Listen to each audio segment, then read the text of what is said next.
mess everywhere. I don't have to spell that out, right? Oh, yeah. And there is chaos in our world, I think at epidemic proportions. You know, the fastest growing human crime on the planet right now, just climbing and climbing, human trafficking, the sex industry, porn industry. I mean, everywhere you look, it's a bit of a mess.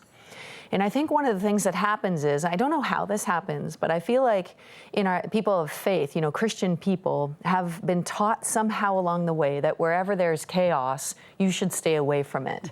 You know, and that somehow the best thing that you can do when there's mess about is actually to step back, avoid it, deny it, don't touch it. Whatever you do, don't go near it. Whether it's personal mess or whether it's like societal mess. So, and you find this happening, and when Christians do that, even personally, you know, someone who struggles maybe with depression or a mental illness, or there's addiction in the family, you know, sort of like cover, deny, don't touch, push it away, don't tell anybody, whatever you do, just like do your part, look good, pretend like you're doing okay, even when you're not, because we have this kind of lie that we've been taught that chaos is actually the enemy.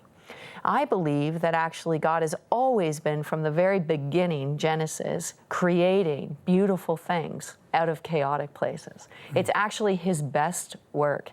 So those very places that we're afraid of, the dark places, so whether it's a neighborhood, you know, and it's the bad, you know, it's a bad neighborhood. You know, in my tradition in the Salvation Army, the founder, William Booth, used to tell people, you know, the strategy for advancing the church in the Salvation Army was to find the darkest place you could and start there. Mm-hmm. He said, when you're actually going to do the message of salvation, you find the worst possible person, you know, like the one that could not get saved by any human measure, and you start there.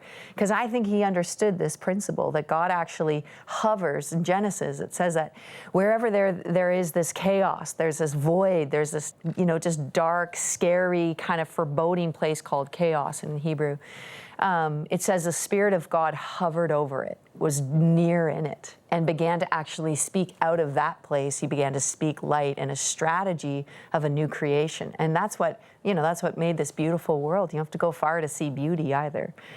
So I think rather than kind of avoid those dark spots, I think we need to go right into them. And I think we need to go into those places with honesty, with humility, with an acknowledgement that actually we can't do this, but with the idea and with the understanding, with the faith to believe that God's near to us in that place and that he's going to show us a way, begin to recreate for us a way out.